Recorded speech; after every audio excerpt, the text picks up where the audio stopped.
Hello, my name is Brian Burnham, and this is Module 7, my internal-external publics communication chart. As you can see, I took kind of a top-down approach in terms of who communicates with who, and there's a lot of arrows, I know, but it's actually not terribly complicated. I'm going to go over kind of everything.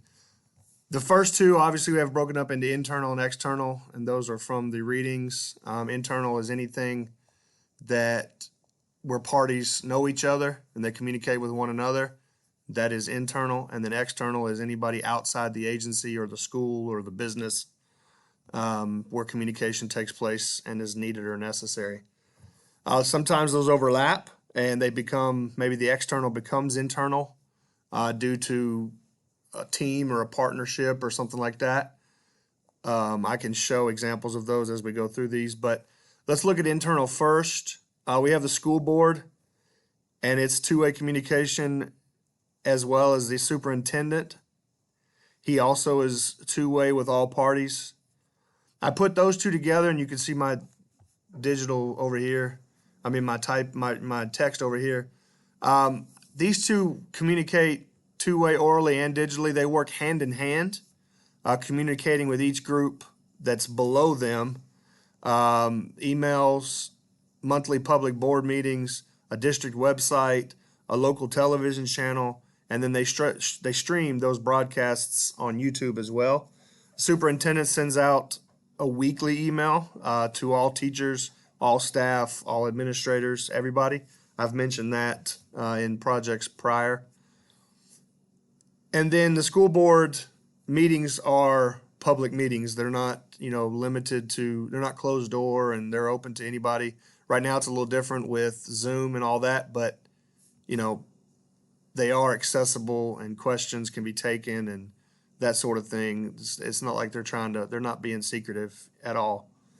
Administrators communicate both orally and digitally. They email, do evaluations in person. They maintain county-approved social media accounts. They have informal face-to-face conversations in the hallways between classes, not only with teachers, but staff and students. They'll conduct faculty meetings, interact with businesses, and then our county has an open-door policy in regards to both teachers and parents. So they could be meeting with parents over the phone and or in person daily.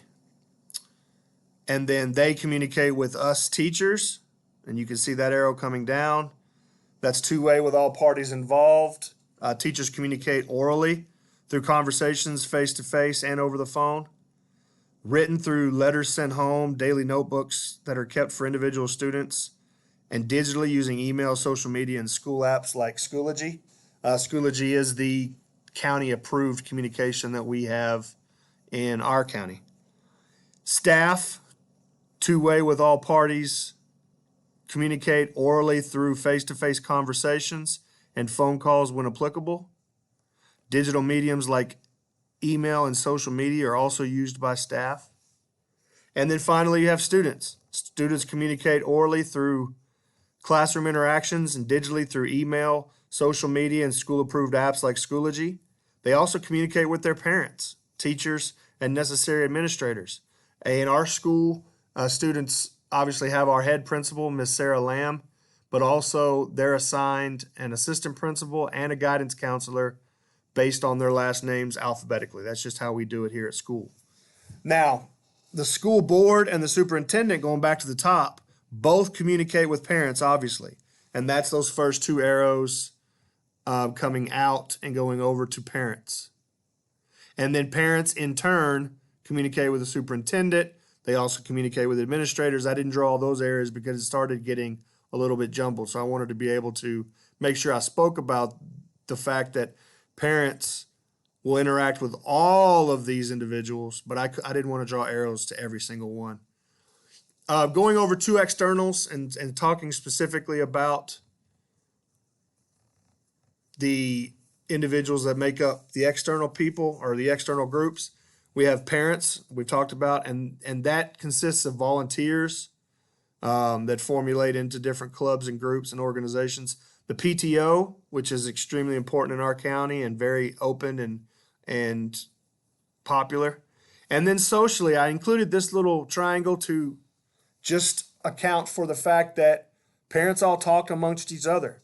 And when they're out and about, that, is a separate subgroup in and of itself. They communicate both orally through face-to-face and phone conversations, digitally through email, social media, and school community apps like GroupMe or Schoology. Parents communicate with local businesses. Local businesses consist of not only parents, but also non-academic community members. Communicate two-way, both orally and digitally through the same means as what's been mentioned, face-to-face and phone, and then email and predominantly email, and then also social media. And then any meetings that are called or conducted, fundraisers, community events, things like that. And then community members consist of not only parents and local businesses, but also taxpayers and people that don't have a direct connection to the school itself. They communicate two-way, orally, and face-to-face, via also through the phone, and digitally, typically through email and social media. Law enforcement is a big part of this process. They communicate with the community. They also communicate with, and that's where these arrows, and I'm going to go back over these in the middle here in just a second. They communicate through face-to-face and phone conversations, digitally, typically through email and social media. Their role is to communicate with superintendent and administrators about safety in our schools. They also are responsible for the SROs that are in each individual school. We are fortunate enough to have SROs in every single school in our county, and then every high school has two. Depending on the size of the middle school, they might have two as well. It depends on attendance. And then the last one is potential employees. This is a two-way communication with necessary parties. They don't speak to everybody unless a background check or something like that comes back and they need to talk to HR or something like that. But typically it's just to administrators. Sometimes teachers, if it's maybe a coach applying for a position at a high school, then they would meet and be hired by the coach or the teacher at the other school, obviously pending approval from admin, but a coach would have a say in the process of hiring a potential member of the staff. They communicate orally through interviews and phone calls, digitally through email. They access information through the district and county websites and apply for positions online. Okay, let me just kind of go through my arrows and just show you my thought process and logic when I was doing these. I kind of talked about the school board and the superintendent obviously communicating with parents. Parents communicate with local businesses through the PTO and fundraising and things like that. Local businesses will talk to the superintendent and administrators to get updates on maybe where their money is going, if they're donators or contributors to a fund or a taxpayer or something like that in some regard. I also have the superintendent speaking with law enforcement directly. If you kind of follow this arrow right here, they're going to be in direct conversation about drills that need to be run, when drills are executed, where we performed poorly, how we can do better, and then they would send those directives down the chain of command to administrators and to their teachers. Also, administrators are in contact with law enforcement. If we have a fire drill or a tornado drill or even a shooter drill, then those numbers and those times and that data is reported directly to law enforcement so they can communicate on the school level what we can do to be better, where we need to improve, what we do well, and they can communicate that with other schools, et cetera, et cetera. And then I talked about the connection between teachers and potential employees. That's in situations like a band director hiring an outside person to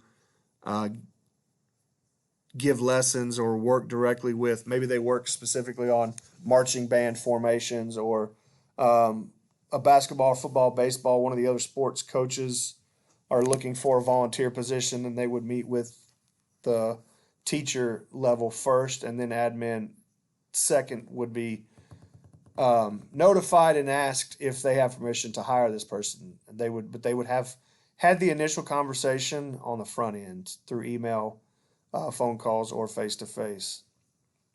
I think that's all of my arrows. I know it looks confusing. I put this arrow down from school board to superintendent, and then another arrow from superintendent to school board to demonstrate that they work hand in hand. School board, requests things of the superintendent, and then the superintendent speaks for administrators and requests funds and procedural stuff through the school board. So they work hand in hand together. I just want to make sure I'm not missing anything before I sign off.